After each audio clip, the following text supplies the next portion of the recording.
This is the Digging for Truth podcast, presented by the Associates for Biblical Research, demonstrating the historical reliability of the Bible through archaeological and biblical research. We've probably all heard about it at some point in our lives. The Lucy skeleton, known by many in the scientific community as the possible missing link between humans and apes, according to evolution. The skeleton was discovered in Ethiopia, and that's where it's kept, in a vault in the National Museum. But it's not even on display. A replica is what's typically shown, until recently. Well, moving on now to another migratory journey for humanity's common ancestor, Lucy. The ancient remains went on display in Prague on Monday, one of its rare journeys outside of Ethiopia and its first ever showing in Europe. The Australopithecus afarensis bones were first discovered in 1974. That revolutionary discovery forever changing the understanding of where we all come from. Lucy's remains will also be presented along Salem's, a baby of the same species who lived 100,000 years earlier than she did, and he was found in precisely the same place 25 years later. That reporting was from International News France 24, and it was kind of a big deal. The real remains were going to be on display for 2 months. Well, biologist Dr. Todd Wood couldn't pass it up and went to see the remains for himself, and he's here to talk about it. Dr. Wood is president of the Core Academy of Science, and he does the Let's Talk Creation podcast along with Paul Garner, who also went with him to take a look at Lucy. Welcome to the show, Todd. Thanks for being here. Hey, thanks for having me. Always a pleasure. All right. So, excursion to Europe, particularly the National Museum in the Czech Republic, the city of Prague. Let's start there. What landed you there, and tell us about, what it was that you wanted to travel to Europe to see. Right. So it was a Facebook ad that landed us there. I was just randomly looking on Facebook one day, and they always serve you those targeted ads, and there was this ad that was promoting an exhibition of the famous Lucy skeleton. So you remember. Probably everybody remembers Lucy's probably the most famous of these human ape men type creatures, human ancestors, whatever they want to call it. Yeah. And so it's generally locked away in a vault in the National Museum of Ethiopia. Even specialists have to get special permission. Scientists have to get special permission to actually look at the original material in the vault. So the idea that it was going to be on display, I knew it was on display last 8 years ago in 2017. They did a tour of the United States, and I didn't go to see it then. And I kind of always sort of regretted that.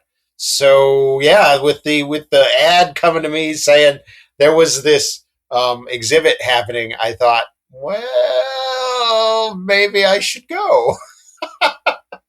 So I started sending around a bunch of emails and trying to see who else might be interested and whether there'd be some interest in funding a trip. And it all came together.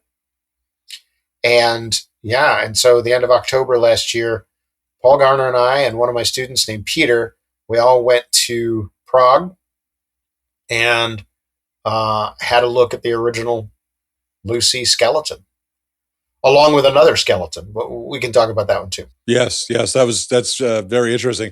It's funny. I was just thinking a Facebook algorithm that you were targeted probably for. I wonder where hominin falls in the Facebook algorithm. Right. Like that's probably pretty low on the frequency scale. I would say. Yeah.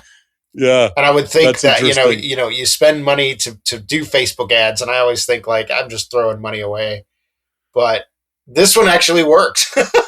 Yeah, they found you. They found so me. Now we should mention that the podcast that you do with Paul, you and Paul talk about this trek. Let's Talk Creation podcast, 2 parts, plus another excursion to a Paleolithic site. So we want to encourage people to go listen to that so they can supplement this episode. And then earlier episodes 97 and 98 of Let's Talk Creation, you and Paul talk extensively about the Lucy skeleton. Yeah. That was before this trip that you did that. So I just want to avail our audience of those resources so if this is really interesting to you, that you can expand on it. So I guess we should start at the beginning, maybe a little tutorial on who Lucy is, what the evolutionists say she is in terms of, the standard evolutionary paradigm, and maybe a little commentary on your own broad sense of where Lucy fits into the big picture of human origins. Right. So she was found at an interesting time. It was an early time of exploration in Eastern Africa. The Leakey family had been digging in Olduvai Gorge and the area around there in Tanzania, which is much farther to the south, for decades.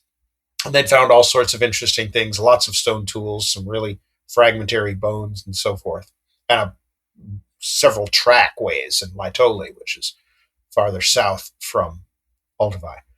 And so this was really the first time anyone had gone into the Ethiopian region there to look for fossils. This was the first expedition to what is called the Afar Triangle, which is this low-lying, think Death Valley, really, for you American listeners. It's extremely low elevation, extremely hot, extremely dry, kind of miserable conditions. That's the Afar Triangle. And Don Johansen had gotten money to go exploring, and he'd been there the summer before and found basically an intact knee, sort of, the upper end of a shin bone and the lower end of a thigh bone.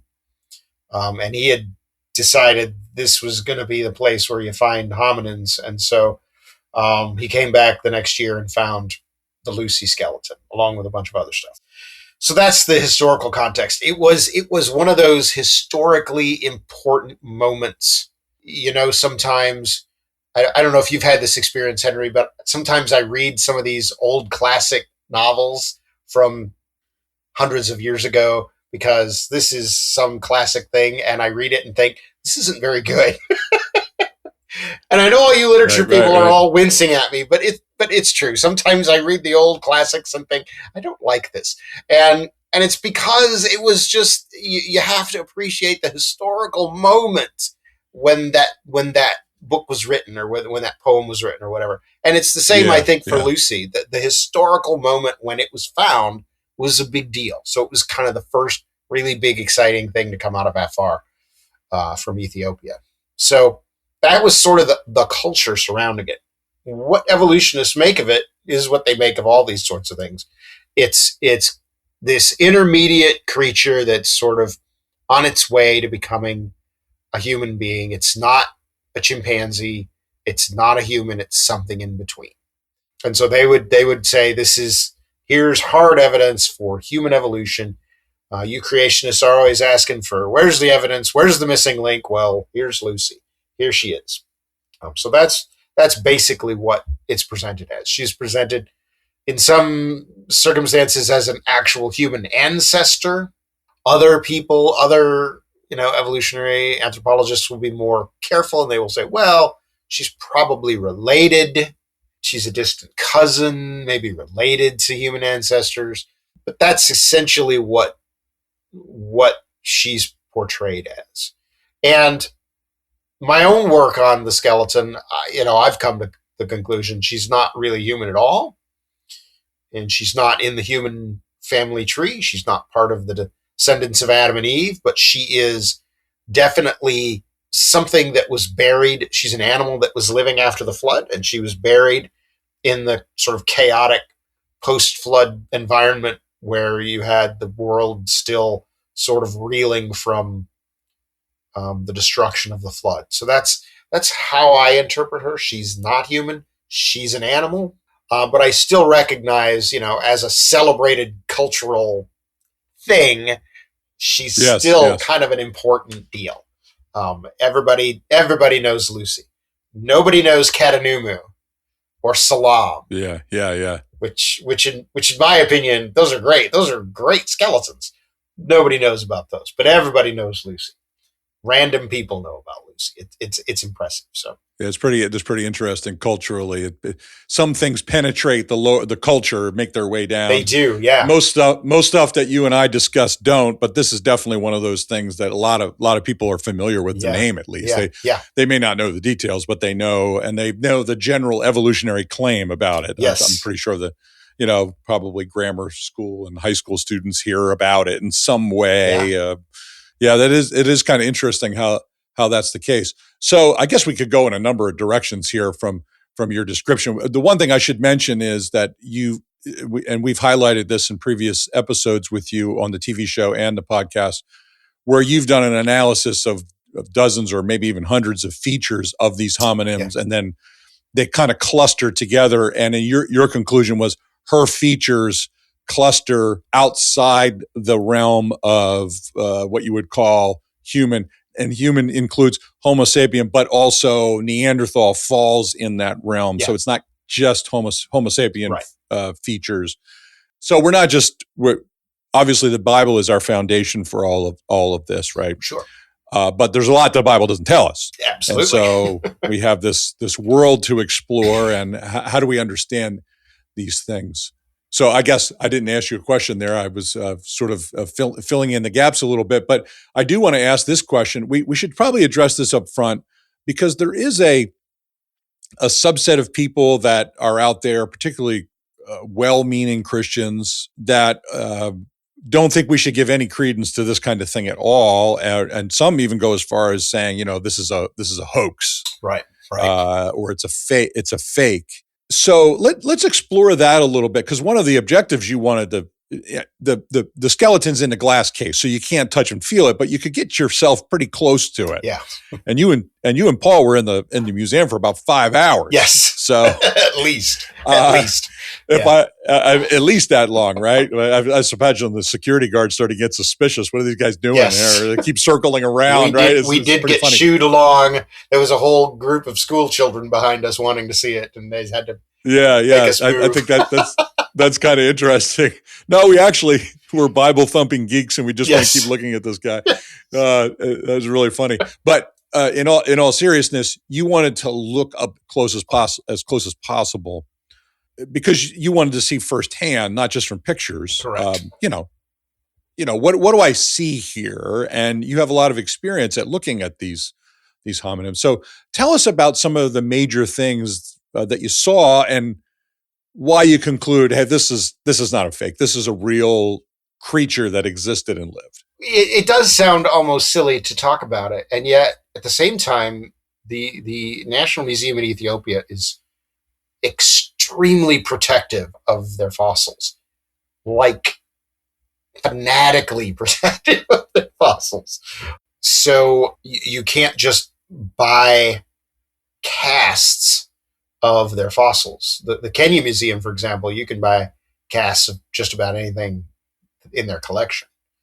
And lots of museums are the same way. The Ethiopian Museum is not like that. You cannot see the originals. They are locked in vaults. So it was a thing that I really wanted to see what the original fossil looked like, because I had not ever seen it. Now, Core Academy owns a cast. Now, here's part of our cast of Lucy. This is a second generation cast, and this was made. The original cast of Lucy was made, way back before Ethiopia really got a sense of, protectiveness over their fossils. Yeah. Or overprotectiveness, if you will. So there are these second generation casts out there where people have cast the cast of the fossils. So we've got this, and I've looked at this. I am very familiar with the skeleton by now. But yeah, how do you counter these guys who are just gonna, brush it off? It's a scam. They didn't even let the scientists see the skeleton. So how do you know it's real, right?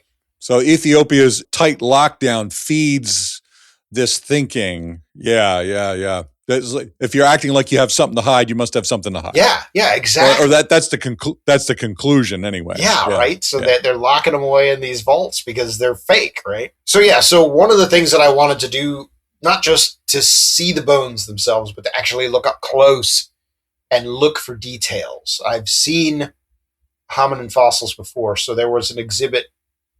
Well, I mean, the Smithsonian has a Neanderthal. The Smithsonian has the only Neanderthal in the Americas, Shanidar 3, and it's on display.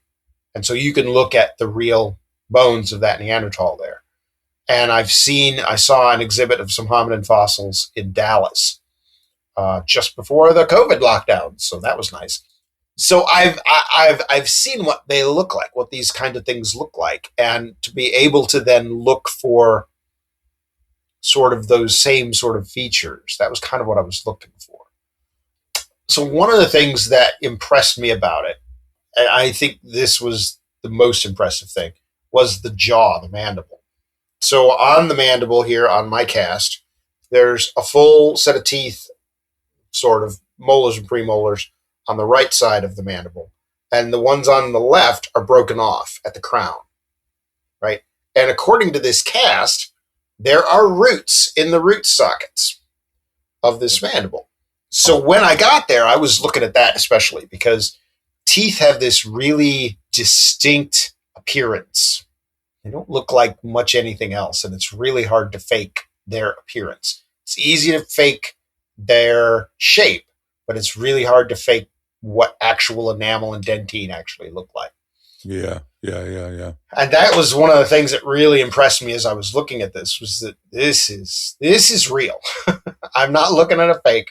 I'm looking at something that's real. Whatever it is, it's real. There's also other details.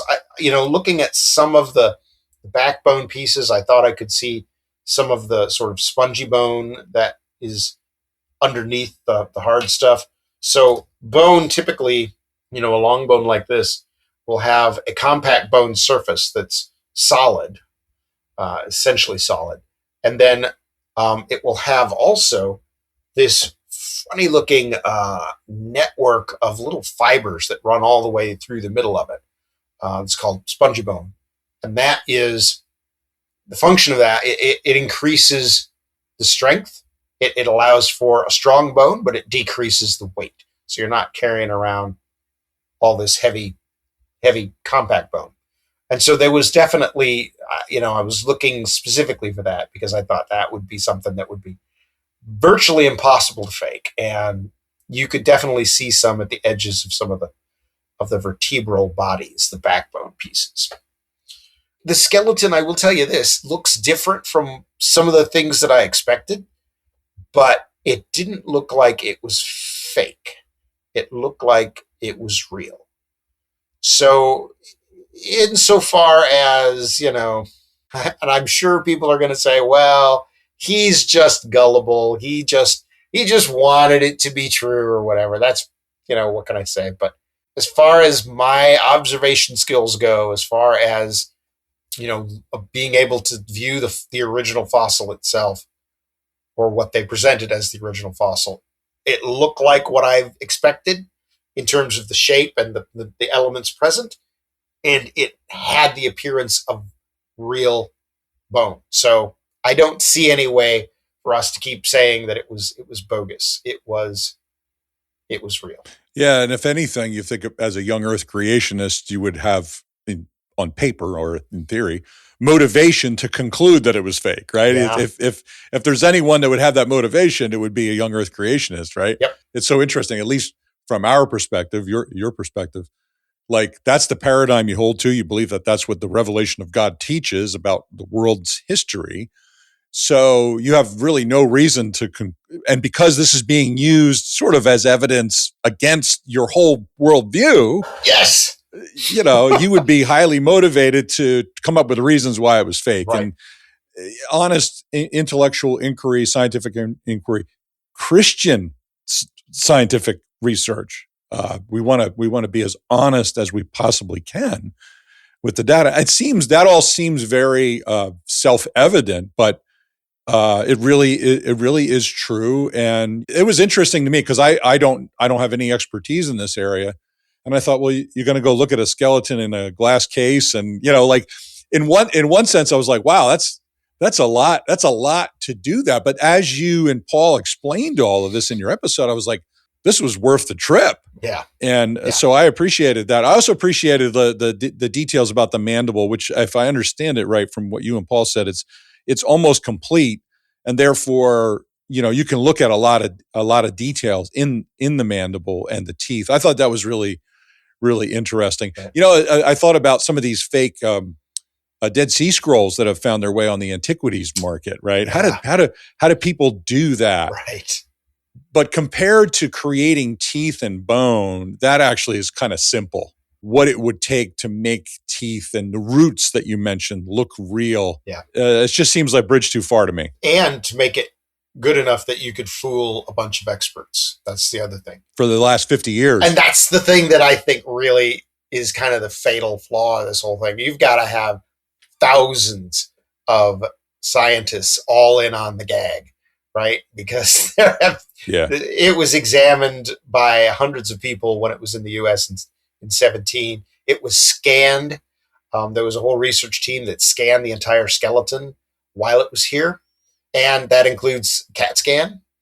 And so you're really having to imagine some like insanely complicated conspiracy to hide the fact that these are fake.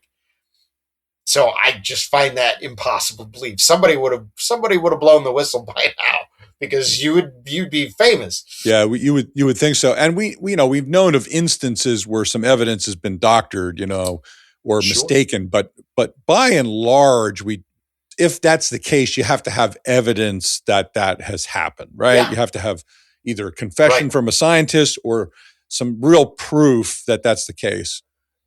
Just because it's being used in a way as evidence against the biblical story doesn't mean A, that interpretation is correct, and B, that it's a fake. Mm-hmm.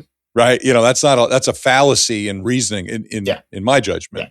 Yeah. So I think we covered that part of it. We can put that to bed. Yeah, I think that's the case. One of the things that was interesting is you guys took a picture of the signage that said that Lucy was about 25% complete. So you have about 25% of the skeleton.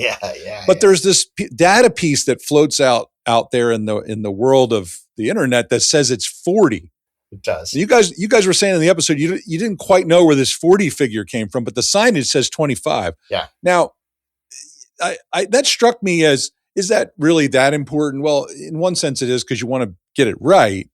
But it does show you how one little piece of incorrect data can become conventional wisdom. Yeah, it is weird. And I still to this day haven't figured out where they came up with the number. Because when you read the original paper that describes the skeleton, and so I'm not talking about the original report that reports the skeleton, but the description that came later on. It's in the abstract and it's in the introduction. They never explain where it came from, and they don't count the elements. That's it. It's 40% complete. The end. So it sort of left me, I don't know how they came up with this number. So I tried to reproduce it. And you know what? How do you document the percentage of a skeleton that's been preserved? Are you going to take it as a percentage of mass? Are you going to just count up the number of bones you have and divide by whatever 207 or whatever it is, the number of bones in the body?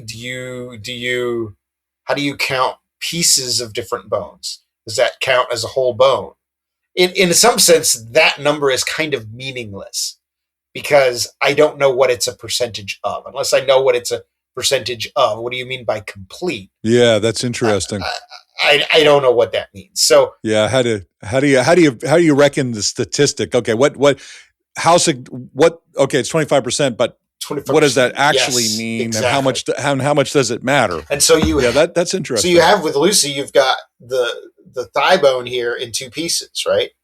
So how do I count that? Do I count that as two bones, or do I count that as one? Obviously, you should count it as one bone, but that's complete. Okay. Then I've got the mandible here, missing all the front teeth and, a number of the important features of the mandible. So do I count that as complete, or do I count that as partial? So what I did to sort of figure out 25%, I just went back and I counted up all the bones that were unique in the skeleton. By unique, I mean accounting for the symmetry of right and left, right? If you got one arm bone, you can just do a mirror image and you can sort of know what the other arm bone is going to look like. Yeah, that makes sense. Yeah, so you don't need both of them. You just need one of them. When I did that, that's when I came up with the 25%. But I don't know how how the museum in Prague figured it out. I don't know, but they apparently came to the same answer I did. So I'm guessing they probably figured it out the same way I did. Yeah, something similar. But you wanted to check for yourself. You wanted to sort of grind through the details and just kind of see where it fell out. And it was just one of those, even as I did it, I was thinking to myself, I don't know that this means anything. Yeah, that's so interesting. I don't know. Maybe it means something. Maybe it doesn't. I'm more interested in knowing, I've got here the proximal, the upper end of the thigh bone. Well, that's full of useful information about muscle attachments and locomotion and that sort of thing. That's, I think, more valuable than having a complete shaft of the femur, which is far less informative. And that would be true for all the long bones. The ends of the long bones are always going to have more information than the shaft will have. Yeah, so even as I was counting up all these bones, I'm like, I don't know that this matters. But people get so fussy about it. So sometimes I do things just because this is common wisdom, and I need to double check and know what this means and have some sort of number on it. I think that's really important. I know, and sometimes when you're overturning the stones to look underneath them, you don't find anything. Yeah. You pick the stone up as just dirt there, but sometimes you find a coin, sometimes you find a snake. So it all depends on, right. But you have to do that. Yeah. It's part of the process. Yeah. Now you just mentioned the word locomotion. Backtrack slightly, because one of the reasons why, if I understand it right, that Lucy is interpreted as a human ancestor is, two of the things that stuck out to me, I'm sure there's more reasons, was the way the spinal cord enters up into the skull, and then the bipedal nature of this creature. Yeah, that it walked upright, as far as we can tell. And if I'm not explaining that right, qualify it for me. Sure. Yeah. So those two things jumped out at me. If you can comment on that, it'd be great. Yeah. So Lucy's skeleton is definitely damaged. It was damaged during the death of the animal when she died. It's been speculated that she fell. For example, her knee is crushed. So this is not a healthy looking knee. And this is not damage that happened after she died. This is damage that appears to have been present when she died. She's also got a pretty shattered shoulder. So it looks like she fell from some height, which probably led to her death. So we have to be careful as we interpret stuff like this, because there's always going to be a little uncertainty associated with it. But when we look at the array of skeletal elements that are related to the way you walk, and this includes bones in your foot, bones in your ankle, your leg bones, your hip bones, it's part of your spine as well. There's features of the spine that are unique to upright walkers, and there's the base of your skull as well. All of those seem to suggest that Lucy had the features that you would expect an upright walking person or creature to have. And that's a big part of what made her so celebrated. So here is the reconstruction of her pelvic bones. This is her hip bones, right? And so here's the cup where the femur would fit into, right? The ball of the femur fits in there. You get your hip replaced. This is what they're doing right here. This upper part of your thigh bone is what's being replaced. And it's round. It's really rounded and twisted, which is very unlike a chimpanzee. A chimpanzee's hip bone is going to be mostly flat. So this looks more like something that would walk upright, even though it's not exactly like a human one. It's quite a bit different than a human hip bone. So does she walk upright? We have enough evidence, I think, from the skeletal remains, and there's lots of other material from the Afar Triangle that also documents what Lucy's species was like. And from those remains, we can see over and over again the features of the sort of upright walking creatures. So we found a number of knees that are intact. They're not broken like this. And they look like our knees. They don't look like chimpanzee knees. So over and over again, the Afar Triangle has produced these fossils or preserved these fossils that attest to a creature that walks upright, which is unlike what we have today, right? Chimps and gorillas are all quadrupeds. They walk on their knuckles. But that doesn't seem to be the case for Lucy and her species. Understood. Make a distinction too, if I remember correctly, the designation Australopithecus, and then the second name Afarensis is the ones from East Africa. And then do I understand right that the other Lucy-related skeletons that have been found, like in South and West Africa or North, I forget, they have slightly different names and their features are slightly different, but it's clear that they're like in the same kind, if you want to call it that way. Yeah. Correct me if I'm wrong about that, or expand on that if I'm correct. Yeah, that's right. There is another species. It's from it's largely known from cave deposits in South Africa. It's called Australopithecus africanus. And that's where they got their name. That one was found long before Lucy. Okay. So the first one was actually found in 1925, which is the year of the Scopes trial, of all things. That's interesting. Yeah, it is. And it was a juvenile skull from a place called Town. It was found by some miners. And it was soon followed up by a bunch of other fossils from these lime mining operations that were going through these caves and old caves, former caves, and finding all of these amazing fossils. The difficulty there was with the caves, for a sort of a conventional evolutionary anthropologist, it's really hard to date material that comes out of a cave to know when it lived. Whereas Lucy was found in layers that had volcanic material at intervals. There were volcanic eruptions that produced these volcanic layers, and those are supposed to be datable by, your millions of years methods. So Lucy kind of overshadows a bit all of the really great discoveries from South Africa, because you could put what people accepted to be a pretty good date on Lucy, whereas you couldn't really do that. People are still arguing, and I think this is really fascinating. We've had nearly a century of exploration down there in South Africa, and people are still arguing about whether certain fossils are this old or that old, and how old are they? And it's really interesting to me that there's still a lot of disagreement and uncertainty about how old some of those fossils from South Africa are. But they do look a lot like Lucy's species.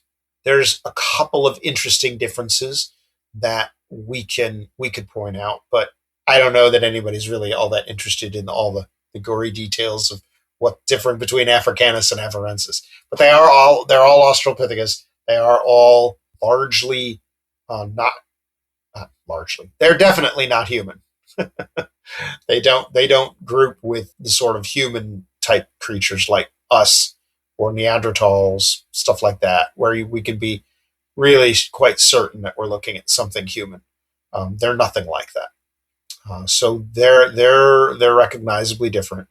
There are a few hints of others from Central Africa, but not much. They're mostly from East Africa, Tanzania, Kenya, and Ethiopia, and then from South Africa. Interesting. Do they go beyond the African continent, or have they only been found there? They're only found in Africa. And I think that's another really interesting point. You don't find these creatures anywhere else on the planet. They're only found in Africa, at least as far as we know right now. That could change. Who knows what discoveries are awaiting us? But as far as we know right now, they're you find from Africa. find something in Turkey or something and it blows up the whole paradigm, right? Or that would be amazing. Yeah. You never even better. Find it in Indonesia or something really fun. Yeah. That would be something. Yeah, you never know. So it's kind of like you can only go off the data that you have. So I would assume the theory is that they resided there.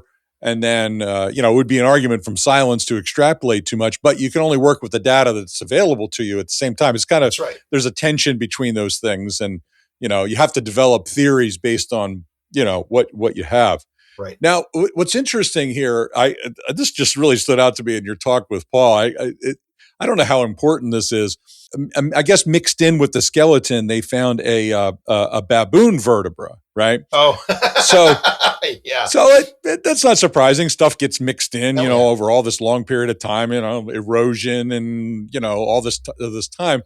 But what was funny about it was that am I right that the baboon vertebra was in the display? It was, yeah.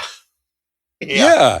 So what do you make of that? And they didn't label it, right? You knew that because you knew what it was. Yeah, I knew that because I knew what it was. Yeah. My take on that is that, and this is assumption, but my take is they have a special case for these fossils, and that case had that vertebra in it, and they included it. The end. Yeah. I don't think there's anything more to it than just it happened to be in the box with the rest of them, and so they put it out. Sure. I guess what seemed a little odd to me, and I'm not pointing to any conspiracy or anything nefarious motives. You guys mentioned that the details of the skeleton weren't really labeled. Right. Yeah. Very much. Which is really surprised me because most of the people going through there are really not going to know what they're looking at. So that did you find that disappointing, or did that matter to you because you're so familiar with it? What were your thoughts on that? See, that's the thing. I'm already intimately familiar with these things just from examining the cast so much. So I didn't care. I think what the lack of labeling was mostly just to keep people moving. The way they had the exhibit set up, you go into this, you go upstairs. It's in the back of the museum. It was in the back of the museum, and you go into this room. It's dark. There are these spotlights. There's this big black table, and it's got openings in it, and you can see down into where the skeletons were displayed. And you go in, and it's a one-way trip. You go in, you look at the skeleton, you go around, look at the other skeleton, and then you circle the table and go out the exit door. And so I suspect they didn't put a lot of signage in there, mostly just because they wanted people to keep moving and not sit and try to read all the signs. Outside of the exhibit, then, they had this massive, huge sign explaining the skeletons and a huge sign explaining the significance and so forth. Oh, I see. But they didn't have much describing the details of the skeleton, which, had it been me, I absolutely would have put up all sorts of signs. Yeah. Hey, look at this and look at this. This is interesting. Or maybe just generic labels, and then maybe in the outside display you have details of that kind of thing, parallels from other discoveries, that kind of stuff. Yes, they could have they could have had a replica also on display. Yeah. They didn't have to just display the real thing. They could have also displayed a replica with more explanation of the individual pieces and what they mean. Yeah, interesting. But they didn't do that. It was just the real thing, and I'm assuming it was very expensive to get those bones there. I'm sure that it was. Yeah, that's interesting. I imagine the politics behind all of that. No, thank you. Apparently, the prime ministers of both countries had to get on a phone call to talk about. Oh, is that right? How to get? Yeah. Because as I understand the story, the National Museum in Prague was going to revise their archaeology and human evolution exhibit, and they wanted something exciting to mark the grand opening of that exhibit, and so that's where this whole idea came from. And so then they had to go through the upper reaches of politics to get to get permission. Fascinating. Todd, I wanted to shift to this experience aspect of being there. There was a discussion that you and Paul had that I found interesting. we're talking about scientific inquiry, but everybody, this is often something that people overlook. Everyone is practicing some form of theology / philosophy. Sure. And in human experience, this is an unavoidable reality of human limitation and just the way that we are. You guys mentioned that there was a sort of feel to your experience there that I'm going to use the word quasi-religious, perhaps. Maybe not so much for you guys personally, but there was a sort of an ethos there, or feel. Tell us about that. I found that interesting. Now, it's a subjective thing, but nonetheless, subjective experiences aren't necessarily subjective experiences can have a lot of truth value. Yeah. And so share that with us. There's a lot of power to, as you say, the experience of being there, right? And so the darkness of the room, the lighting, the spotlights on the table above the skeletons, they had these beautiful reconstructions of what scientists think Lucy might have looked like when she was alive. And it was spotlit. And I've read other accounts of people going to see the Lucy skeleton, and how much, from anthropologists, they felt like it was a very reverential feeling as they were in there. They just this person described someone crying quietly as they viewed this skeleton. Really weird. Yeah. Paul and I go on a long tangent talking about that on the podcast. But it's really an unusual thing. So there's definitely a level of excitement when I saw it. But I also recognize, living here in America with, all the pop culture stuff that we have, I recognize the way people manufacture enthusiasm and excitement, right? So if you've ever seen a movie trailer for an exciting movie that everybody's excited about, it felt a lot like that. So whatever it is that you're excited about, superheroes or sci-fi people or whatever, you watch that trailer for that movie that you've always wanted to see, and it's a thrilling moment. You have that feeling, and it's because they've selected and crafted those scenes to make you feel that excitement. Yeah. It's designed to get you excited. And so even as I was walking around and having my own moment of excitement, I also recognized from my experience with American pop culture, there's some manufacturing going on here. Interesting. The lighting, the way that everybody's encouraged to be quiet. You're not allowed to take pictures. It's all very reverential. And there's all these guys in suits standing around watching you carefully to make sure you obey all the rules and don't violate anything. It does come across as almost religious, kind of exciting, but again, at the same time, very artificially structured so that it's manufactured to make you feel those things. Even as, there's value in the fossils themselves, regardless of all the hoopla around them.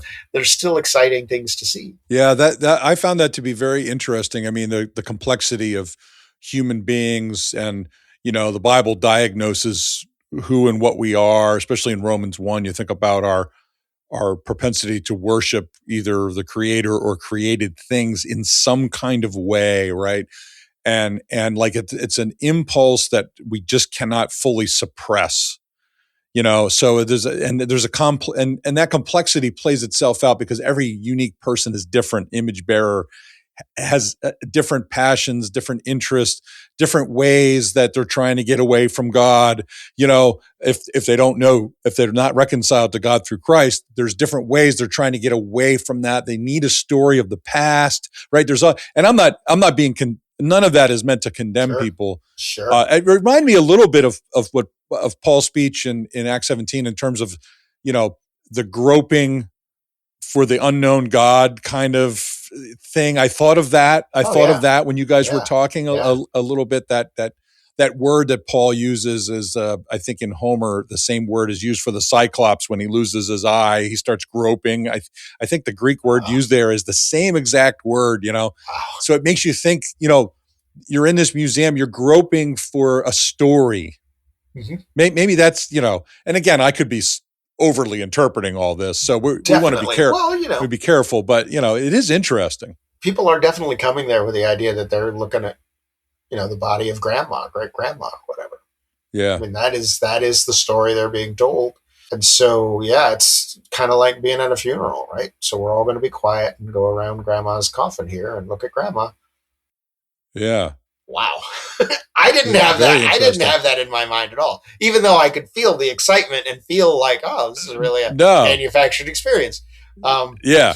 Yeah. I didn't go, oh, look, it's dead grandma. No, it's not. Yeah, right. That's so interesting. Yeah, you want to create a good experience, but you seem to be indicating, you and Paul noted that there's something more than just a nice display that's meant to be pleasant. Like there's something more there that's happening. I just found that so interesting. Here's another thing I found interesting related to this, and that is, I don't know, there was some kind of signage up that said, quote, miracles of evolution.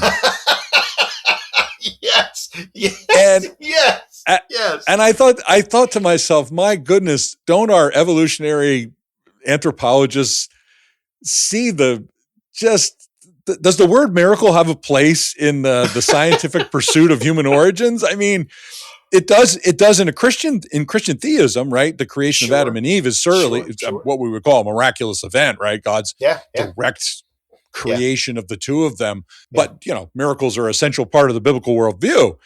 Tell me about that, because these two things really struck me from a theological standpoint. Yeah, so we go in to the museum, and we had the first day we were there, we had tickets for the opening moment, the 9:00 opening of the museum. So we were there first thing, standing in line. We go straight up to the exhibit to see Lucy. We go around there a couple of times. We probably spent half an hour or so right there. And then we thought, all right, well, let's see what else they got. So we got out our maps that they'd given us when we came through the ticket area. And there's this whole massive exhibit called Miracles of Evolution. And it is basically the fossil hall, right? If you think of it that way. They had the usual stuff. They've got all the sort of invertebrate stuff from the Paleozoic, and then you go into the Mesozoic with all the dinosaur-related things, and then you go into the Cenozoic, and they've got mammals all over the place, and then it ends with their brand new human origins exhibit, which was beautiful beyond just Lucy.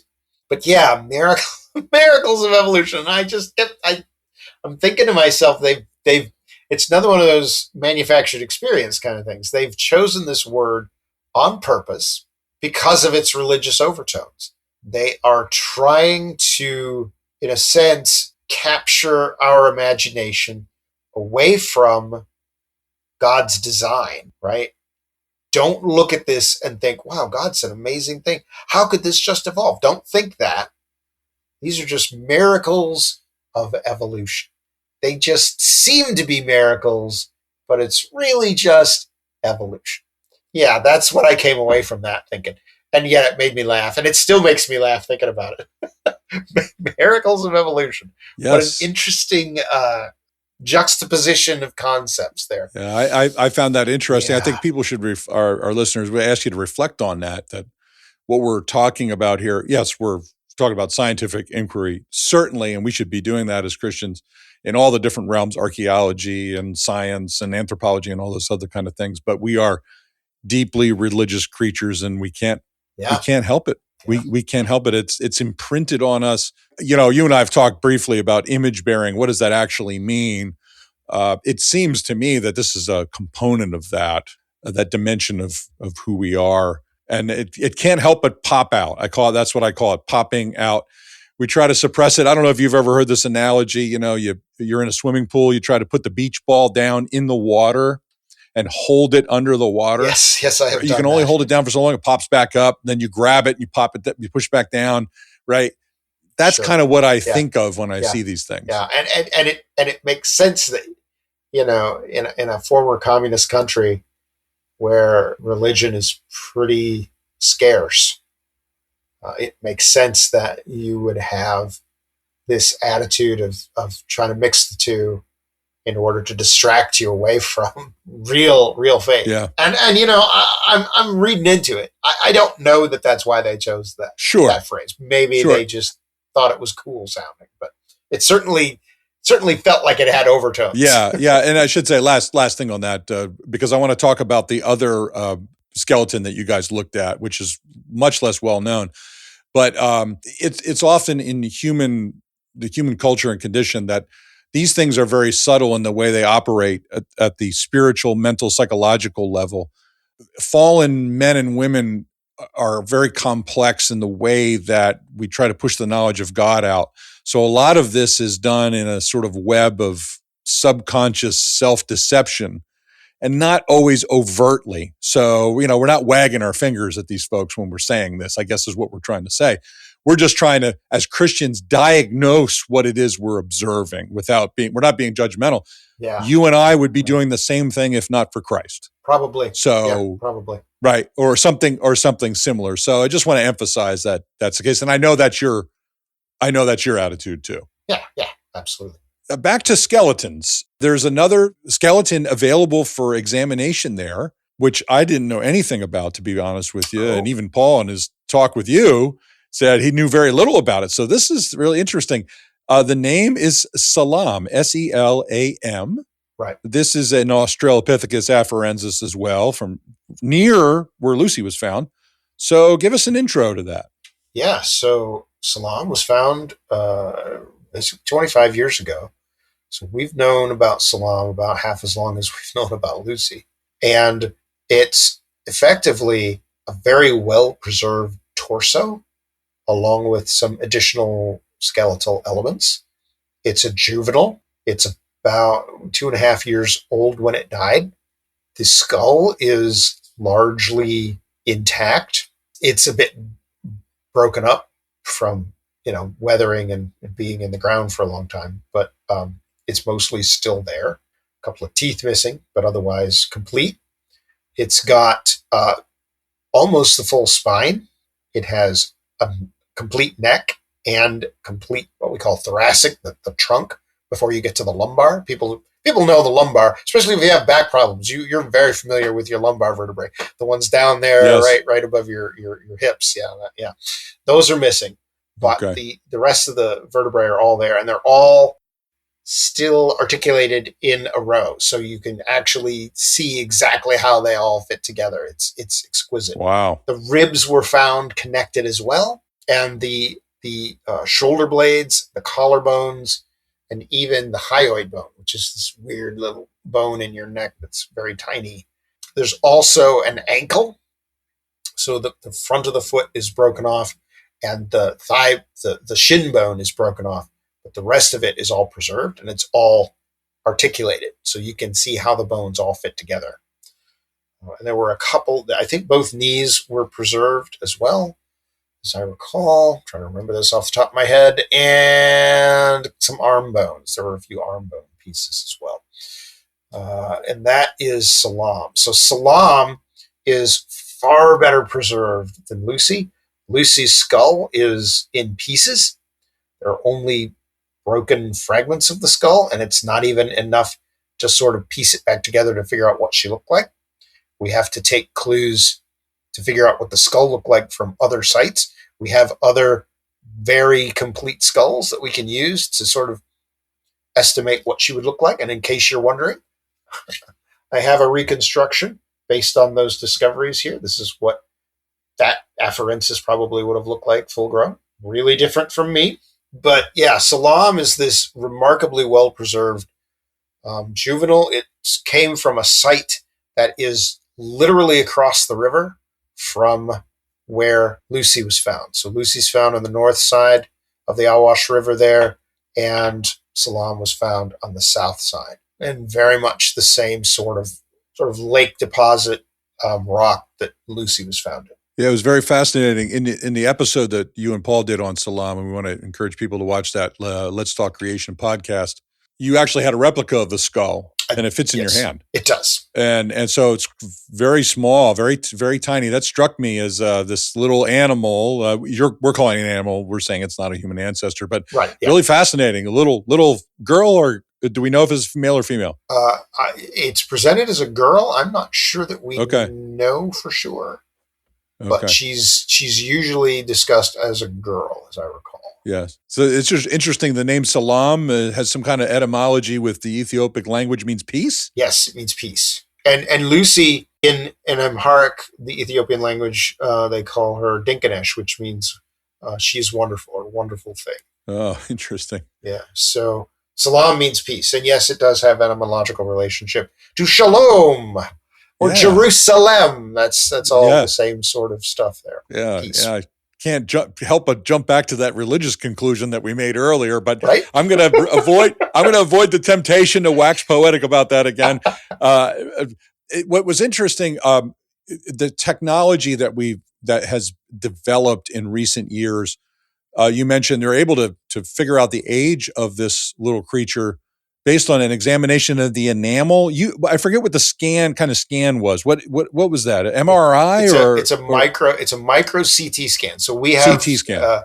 We have synchrotron particle accelerators that produce, for lack of a better term, X-ray lasers. It's not exactly what it is, but it's very similar. And so with this highly tunable X-rays, you can do some really amazing work at high, insanely high resolution. So you can see the growth layers of the individual daily growth of enamel in her teeth, in the teeth of Salam. And it was like exactly 2 years and whatever, I forget what it was, 2.4 years. So it's 2 years and like 3 months and a couple of days. It was exact. Interesting. Precise. And this is something I started researching for this episode, and I had always known that she's about 2 to 3 years old. But I didn't know that it actually pinned it down to the exact day she died. It makes you think about some of the previous discoveries. Some of this technology could be used to go back and re-look at discoveries of the past where the technology didn't exist. So there's a whole new world of inquiry that can take place. Yes. We've had this a little bit with when we discovered the Mount Ebal curse tablet. We found just so happens a company in Prague that could scan lead and actually see the inside of the tablet. And that's where we found the writing from, because it sliced it into thousands and thousands and thousands of sections. This reminds me of that a little bit, the same kind of idea. Yes. Whereas a generation ago, you wouldn't be able to do any of that. Yeah. Oh, yeah. Not long ago, you would not be able to do anything like that. So the ability for technology to allow us to study fossils in whole new ways, it's mind-boggling. And then to find out that there's so much information that you didn't know before, and now you know. You can learn about exactly how old this person was when he died, or this creature was when it died. You can learn about things about, what were they eating, based on isotopes in the teeth, but also based on what you find in the tartar that you scrape off their teeth. Yeah. It's amazing what we're able to do. Extraordinary, and a whole world for any young Christians out there who want to pursue science. Yeah. I mean, the sky's the limit in terms of like areas of study that you can be doing to develop the biblical creation model. I mean, it's just an endless sea of opportunity. I that's the way I see it. Now, I wanted to return to something you mentioned in passing that I thought was really interesting, and that is this hyoid bone. If I understand right, this contributes to sound making. It does. So tell us about that, and then maybe versus human hyoid bones, maybe just a little tutorial on that. I thought that was interesting. Yes. The hyoid bone is very small. It's a little U-shaped thing. Does not articulate with the rest of the skeleton. So it's not connected to any other bone. It serves as an attachment for tongue muscles, things like that. But it's also right down here where your voice box would be, right? So the shape of that then influences the kind of sounds that you can make. And ours is just this little flat, boring looking U-shaped thing, super tiny. Chimpanzee hyoids, they're narrower, longer, and they have a little, looks like a cup at the end of the hyoid. Or not the end, the middle of the hyoid. And that influences, the way they scream, the way they howl, things like that. And so obviously the hyoid bone is kind of an important thing because kind of seems to be related to the different sorts of sounds that chimpanzees make versus the kinds of sounds that we make. We can sing, we can create inflection in our voice so that not just what we're saying, but what we actually mean by what we're saying. So you can literally say the opposite of what you mean, and the tone of your voice will communicate unquestionably, this is what you mean. You do not mean what you say. Sarcasm and hyperbole and things like that. People can pick that up just by the way your tone of your voice. So voices and voice boxes and hyoid bones are really important.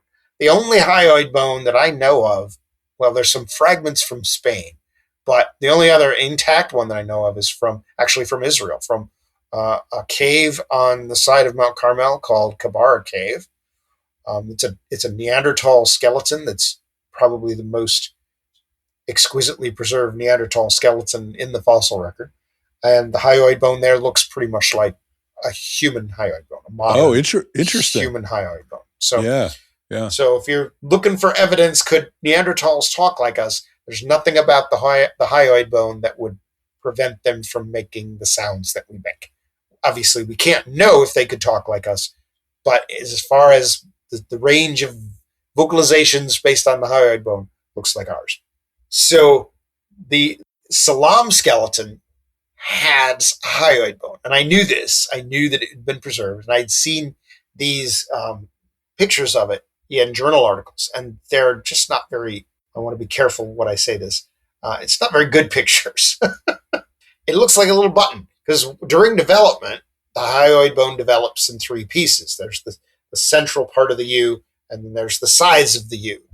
And then they fuse together as you mature. And so Salem was young enough that the sides of the hyoid had not been preserved, but the button was. And so there's these pictures of the hyoid, and it's just this weird looking button. I thought, I don't know what to make of this. But that was one of the things that I wanted to look for while we were there. And yeah, sure enough, it's part of the reason that the pictures are so lousy is that it's so small. It's basically the size of a shirt button, and it was stuck on the top of the spine. I was looking all over for it, and I looked down on the spine, and I thought, oh, there it is. That's it right there. This tiny little button-looking thing, and yeah, it's round. It's a round cup, but it's super tiny, which, unless you have some sort of super amazing macro photography lens, you're not going to get a good picture of it. So suddenly I realized, okay, so that's why the pictures in the journal article weren't that great, because they didn't have, they took them with the best they could, and it's just super itty bitty tiny. But it looks like the hyoid bone of a chimpanzee. It does not look like the hyoid bone of a modern human being. So that was another one of those things where I felt like, this looks like something that's not human. And again, we can't be super decisive about everything based on one bone. But that one seems to be rather important, kind of pivotal for what kind of noise, what kind of sounds can you make? With a hyoid bone that develops in that way. I thought that was very fascinating. I'm sure that debate takes place amongst the evolutionary anthropologists because they connect this creature to humans, and therefore the whole development of speech and language and all that. I'm sure that in the literature there's a lot of discussion and speculation about all that. It seems to me. That was part of what made Lucy controversial at the very beginning, because they didn't have evidence and they were making up evolutionary stories without having fossil data, right? So one of the ideas they came up with was that our brains were the first things to evolve, and our brains allowed us to have to make tools and to start acting more civilized and become more human. And with Lucy, her brain is estimated to be about the same size, a little larger than a chimpanzee brain. Yet she had these hands that looked like they could make stone tools. She was found near a site where they found stone tools. Yeah, so that was one of those kind of disappointing things. So sometimes when you find these things, they're not always what your evolutionary story has told you to expect. So it kind of throws a monkey wrench. Yeah, pun intended. A monkey wrench into the situation. I thought we'd cover one more thing, Todd, and appreciate all the time you've taken here today to talk with us. I wanted to talk about the death of Salem. Yes. It was interesting this morning on the way to school. I was telling my daughter, hey, I got a podcast today, and she recognizes your name, and we're talking about the skeleton dying in a flood. Yeah. And she immediately asked me the question, well, how do you know? I told her it was a localized flood, and you'll explain that in a second. She says, well, how do you know it was localized? So I went into this whole discussion about continental things like, the Coconino sandstone and blah, blah, blah, right. versus the localized. But anyway, I'm digressing too much. It was just interesting conversation on the way to school. Tell us about where Salem was found, how we know that this little creature died, and post-flood, pre-flood, that kind of thing. So one of the things that was remarkable about the site where she was found is just the exquisite degree of preservation. For a juvenile like that to be found with its spine intact and its ribs still attached, shoulder blades still in place, its collarbone, all the sorts of pieces that usually are small and fragile, especially with Salem, which it was so small. That was another thing that impressed me about her, was how tiny she was. You would expect all those kinds of tiny little pieces to be lost. Sure. This thing dies on the side of a stream and just, falls in and rots. Those pieces are going to be lost. They're going to be eaten by scavengers. They're going to be moved. So to have it all there intact suggested something happened to preserve this in a way that Lucy was not preserved, right? Lucy's skeleton's all broken in pieces, and it's broken around the time of death, but it's also broken up into pieces afterwards. So it's kind of a mess. Salem's not like that. So other fossils from the same place where Salem was found, fossil animals, were also found in exquisite preservation, which led the scientists to suggest, okay, what we're looking at here is probably a rapid burial scenario where Salem was buried very quickly. So probably caught up in a flood, and probably buried in some sort of, catastrophic flood deposit. Okay, so yes, is it the flood, and how do you know? That is the big question that everybody wants to know. Every time you have a fossil in the fossil record that looks like it was catastrophically deposited, everybody, all us Christians go, oh, I know. Sure. So yeah, when I read that it was preserved so beautifully because it was buried in a flood deposit, that turned on a little light above my head, and I thought, ooh, I gotta look into this. So the thing about it is, though, that the deposits where she's found are highly irregular over very short distances. So if you go across the river, literally, I think it's 2 miles away, 2 miles roughly north of where Salem was found, you're going to find the Lucy site. And it's got a different geology up there, different set of layers that aren't obviously connected to the layers south of the river. And of course, Lucy's all broken up in pieces, whereas Salem is preserved very much intact. And so you get the sense then that whatever this was that buried Salem didn't cover a lot of geographic area, right? And when I think about flood geology and I think about deposits that are formed during the flood, I think about things like what you see at Grand Canyon. So Grand Canyon, you got this beautiful canyon carving right through all these layers. They're all Paleozoic, and in my view, likely to be formed during the flood. And, the Grand Canyon is hundreds of miles long, and you can follow those layers for hundreds of miles, right? Everywhere you look, you see the same layer. As far as you can see those layers. They're continuous through the park. That is what I would expect from a global flood, right? A global flood would produce big continent-wide deposition, whereas a local flood, I would expect to do something local. It would be, variable within a couple of miles, maybe of that deposit. And that's exactly what we find with Salem. It seems to be very localized. You also find, and this I think is really quite telling for post-flood stuff, in that whole system of sites and deposits there in Afar around the Lucy site, there is also a couple of sites where there are stone tools. Now, what made those stone tools, we could, argue about till we're blue in the face. They're extremely simple stone tools, the kind where you knock a rock together to make a sharp flake to use for cutting, or maybe you're just knocking a rock together in order to break open a nut or something like that. These are not complicated tools, but they're made from local basalt. Some of them are made from local basalt. And that means volcanic rock.